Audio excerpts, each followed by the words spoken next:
Hello and welcome to Steve's Long Stay Workshop. Yes, I'm back in Britain. Uh, I'll tell you a story about that sometime in the past. But now I've got radio which I brought back, and this is the first one. This is a realistic Admiral 4, mid 70s.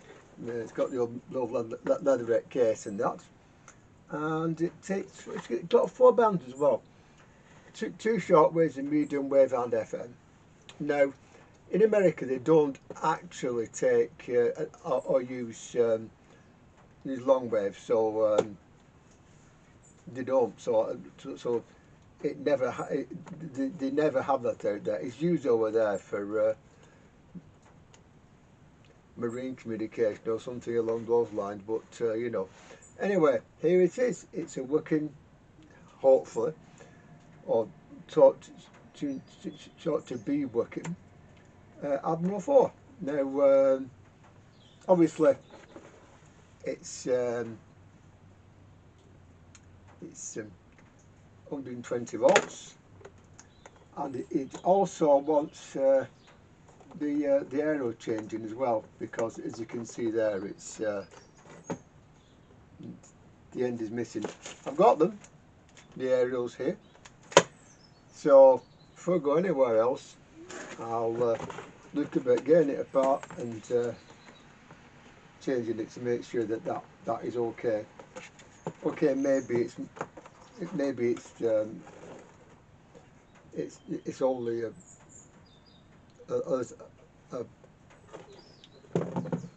minor thing, but might as well have it done anyway. So anyway. Now with these sets also, just for the record, some of them you have to be careful with these sets. Also some more modern sets as well. This is because they don't actually have any switching between the mains lead here and the transformer inside. Seriously, they don't. And for that reason, even with it switched off, it's still plugged in on the current on the set. Yeah, I know it's stupid, but there you go. And of course, being American, it's got the dreaded stuff on the screws as well. So we'll find something that'll undo them, shall we? I think this has been undone before actually, but there you go. So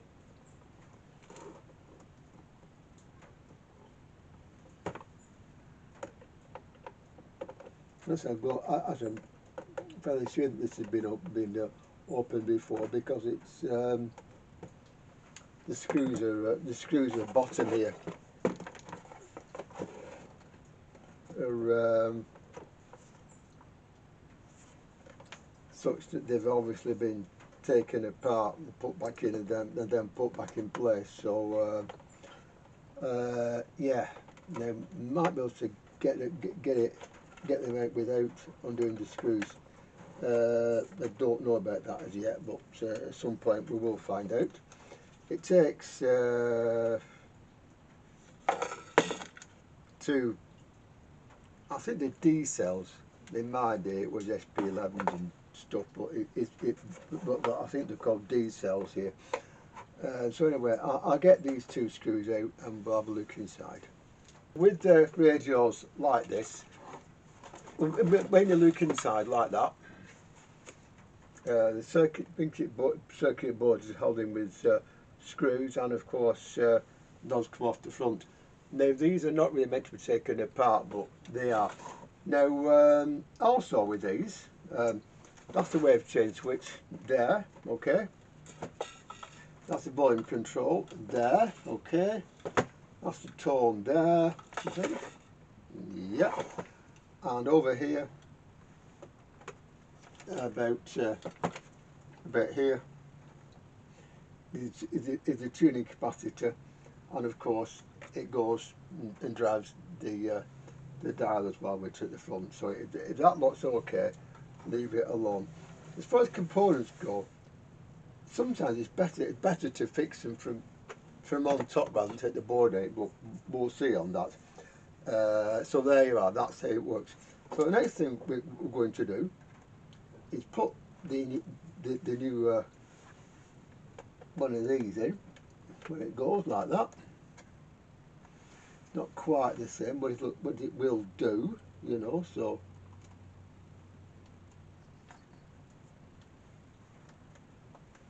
this goes in here like that, and again, when you've only got one hand, sometimes these things can be a little bit difficult. So excuse me here for a minute while I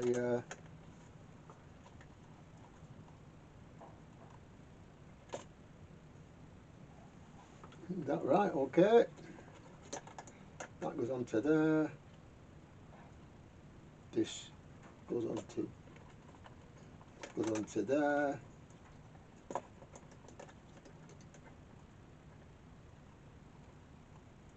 And this screw goes into there and tightens up. That's how that works in theory.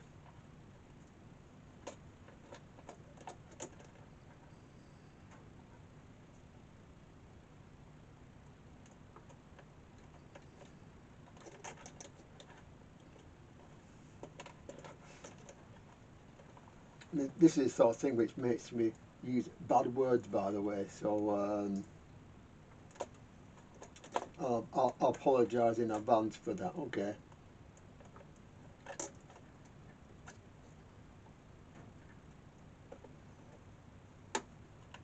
Does this screw go through here? It should do, but we'll check and we'll see.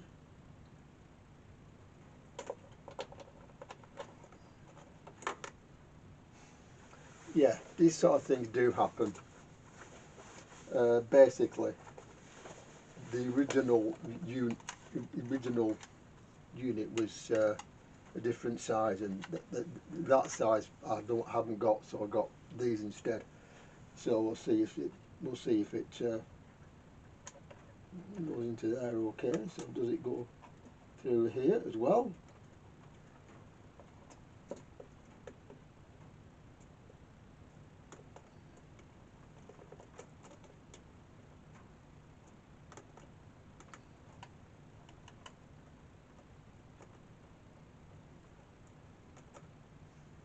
Now, once this slightly thinner screw, I think. Sometimes a simple job like fitting an aerial really starts to suck. I've got it in the end, but I had to take metal off and everything else. Anyway, it's in. Anyway, this is a 110 volt radio, so I can't plug it into mains, or of course I think it's 6 volts here. But anyway, now these sets in this here have one or two things which I'm going to mention. In most cases they fail, but they seem to be all right here.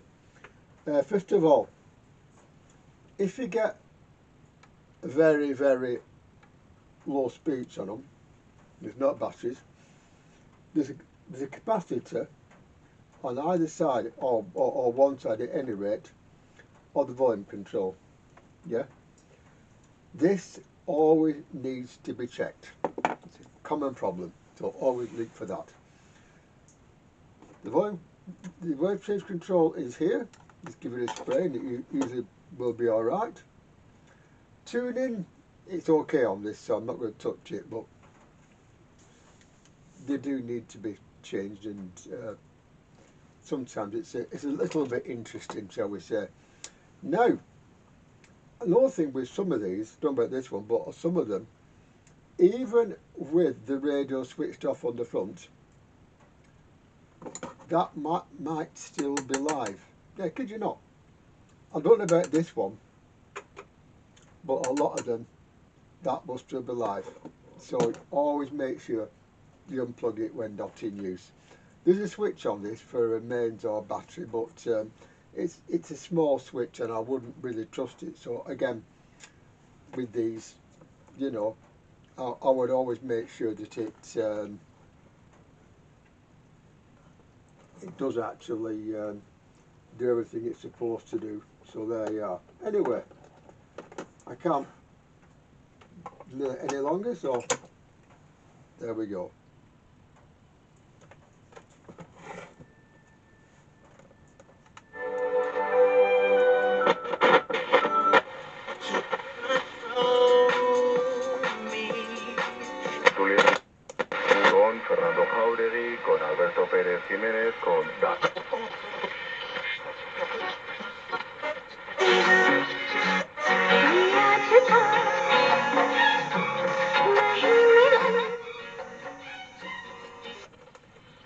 Just listen to that.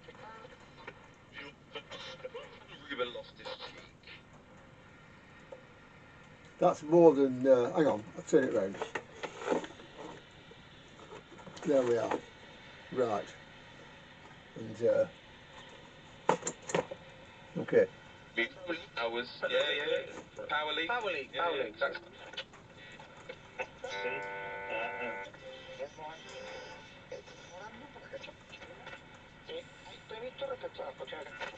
Seems to be Thank you. Well, are you very sensitive on medium wave.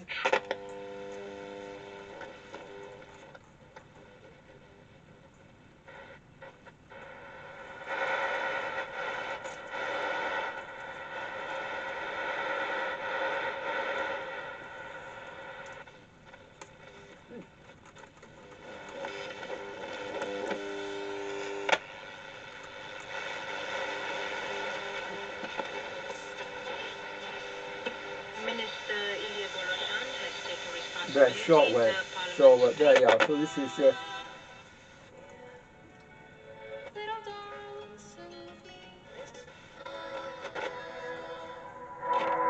Everybody's Song, which is a song originally by the band Low, which is on the new Saving Grace. The discussion that this is the first major political gathering where we've got a very good visual record.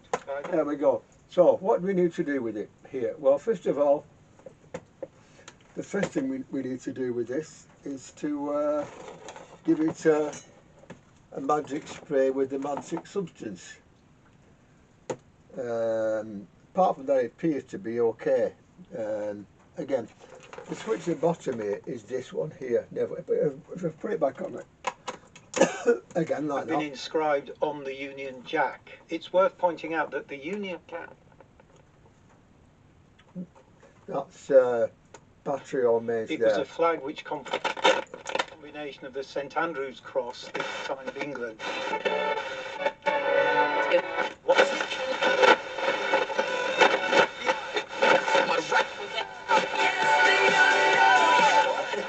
To remain.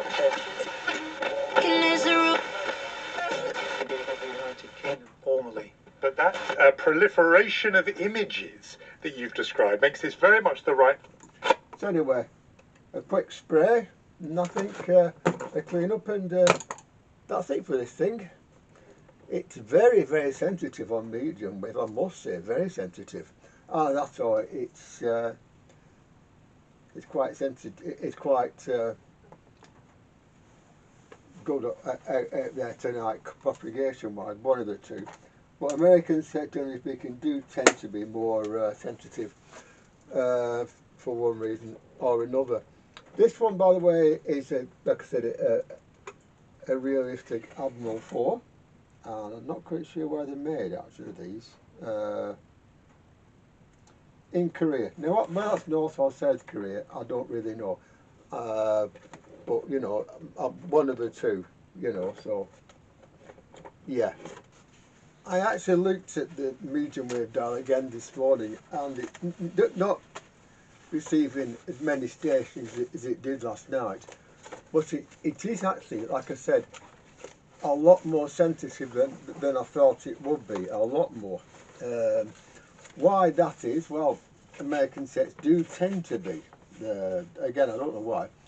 This one, like I said, came from Korea, but it seems to be very sensitive indeed, which is something which, you know, we do we do need it in the UK right now because of the state of AM over here. You know, so there is that for it. The only thing on the front which I'm going to leave as it was is there's a bit of the silver missing. I'm going to leave that because, of course, this set is like, you know, 50 years old, so it's going to have some. It's going to if it was new in out of the box, then it wouldn't actually, you know, seem right somehow. So while I'm busy cleaning it up, then I will leave the other bit because it's there for posterity, really. You know, patina, I think is the modern word for it, but you know. Anyway, this set is now working very, very well actually. I gave the various controls a spray, and it seems to be improved that way as well. So you know, there we are. It's a working radio again. Maybe it was before, you know, but it's certainly usable again. You know, particularly on FM. By the way, American sets went up to 108 straight away. You know, so there is that as well. You know, so yeah. Anyway, like I said, it's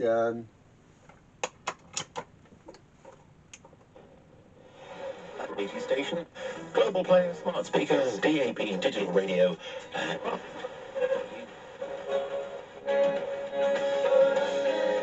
the thing is that it's been lost to drainage and ploughing in and bulldozing over the years.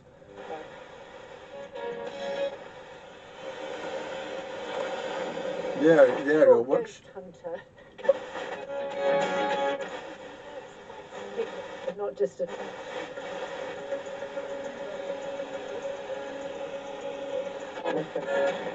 Park. And there.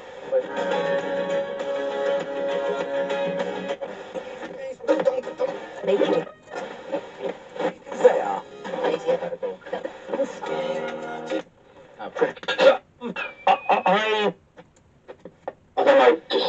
lack of. Yeah. I think it's the rules of the companies themselves that because kids was kind of exercises some of them, which There we are. Long wave will be not on this set, but short wave will be rather dead this time of day. It is actually, you know. So you know, actually for shortwave now, you're better off getting one of the dedicated shortwave sets in a set like this. But you can at night do a fair amount with this, so you know you can't actually say it's rubbish for that as well. But anyway, it is now a working radio. It's a realistic cat number 12774A. That's Admiral 4. And with these sets, do be careful. Some are better than others, but they do all work extremely well. But do be careful with the mains transformers, you know, because, like I said, they do tend to leave the power to the mains transformer even with it switched on, which is not the best. So this one I don't think's too bad, but some of them, the whole lot, you know. This has got a switch AC or AC or batteries. Batteries it takes, by the way, are D battery on this, you know. But it's a working radio. It's very nice. So for me, Steve Pendlebury at Steve's Vintage Radio Long Steel Repair Workshop. This is an American set. I've got a few actually, and I'll be working on them very soon. Maybe in fact as well. So until next time, have a good one. Look after yourselves and each other and your God, whoever he may be. And I'll back with you soon. Bye bye.